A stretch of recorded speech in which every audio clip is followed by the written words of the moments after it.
CTV News at 5 with Hudson Mack. Well, BC nurses say they feel like they're getting jabbed with that new policy on flu shots, one that feels to them more like punishment. The province has ordered that all healthcare workers across BC either get a flu shot or wear a mask during influenza season.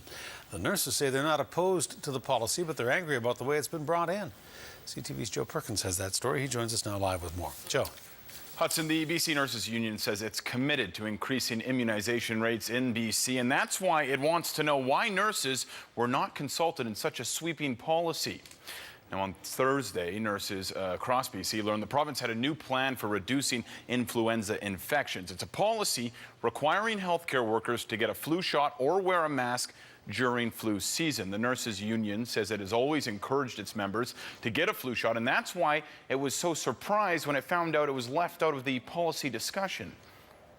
Initially, we were a little bit taken back in that there hadn't been any consultation or previous discussion before the policy was created.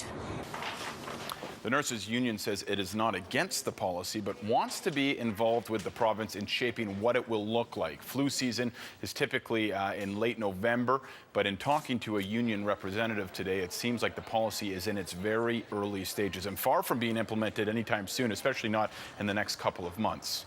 Well, the main reason for instituting the policy is really to just encourage that influenza vaccination to happen, and so that's why it's been introduced, and we hope that based on the success of other organizations, health organizations that have done this, we've definitely seen an improvement in the rate of vaccination among healthcare workers. The province already has policies in place to address nurses that don't have the flu shot. The union also says more attention needs to be put on why people are not getting the shot, adding that there are medical reasons behind why people don't take it. Now, it seems the two sides, the union and the province, are closer tonight. A meeting was held in Vancouver today, and at the top of the agenda for the union, getting a commitment from the province that all future policy discussions would be held together. The union says it was a positive meeting, and in the coming months, it appears the two sides will be working to bring this policy into action. All right, Joe Perkins reporting. Joe, thanks. You're welcome. Senior members of the Hells Angels are facing conspiracy charges after a 20-month investigation that spanned several countries, including Canada, Mexico, and Panama. The vice president of the gang's Kelowna chapter, David Giles, is among 8 men who are implicated in the crimes, which include conspiracy to import and traffic 500 kilograms of cocaine. RCMP raided 5 locations over the weekend, including the Hells Angels Kelowna clubhouse, and police seized $4 million in cash, handguns, and assault rifles. Those raids were the culmination of a lengthy international investigation. The evidence gathered through this investigation is a stark reminder of the central role marijuana plays in the international drug trade and the influx of dangerous drugs like cocaine into Canada. The flow of marijuana, synthetic drugs, and cocaine has always been and continues to be international in scope. This investigation highlights the RCMP's international reach in the pursuit of evidence and the continuing requirement to apply a global approach to the drug enforcement challenge. 7 men have been arrested. There's an 8th who is charged but is not yet in custody. A Canada-wide warrant has been issued for Brian Oldham. If you see him or know where he is, you're asked to contact your nearest police department immediately. A burglar on a crime spree in Victoria was stopped in his tracks after a vigilant homeowner caught him taking a smoke break. Police say the thief had tried to break into a home in the 900 block of Mears Street, but apparently couldn't get the door open, so he stood on the porch and had a cigarette instead. That's when the homeowner arrived, confronted the man, and then noticed damage to the front door. The would-be burglar took off. The homeowner followed in hot pursuit while neighbors called police. It was a very long track for our dog. We ended up tracking for almost 2 hours. But part of that was because we had citizens calling in 911, giving us updates on where this person had ran, cars he was hiding of. One lady actually had the man hide underneath the car, so she started her car alarm and was flashing a flashlight at him and trying to get our officers there, so she was making noise so we could catch him. Unfortunately, we weren't able to get him at that time. They did eventually. Vic PD identified a suspect, and they say 20-year-old Morgan Null was arrested a day later. Null was in court today facing 13 charges of mischief, assault, and break-a-debtor. And a 17-year-old man is taking heat after a fire broke out on Coffin Island off Vic West. Happened about 1 o'clock Sunday morning. Vic PD's Marine Response Unit was called out after reports of an arsonist hiding in the water. Police say when they arrived, they found an extremely drunk teenager hiding. He was suffering from hypothermia and a head injury. We went out there and had to effect an arrest and a rescue at the same time for this man. He was suffering from hypothermia and some facial injuries. Looks like he had slipped and fallen on the rocks or caused some sort of other injury. So he was taken to hospital. He's going to be charged with a couple breaches of his conditions, and our officers are still looking into if any arson charge would be applicable.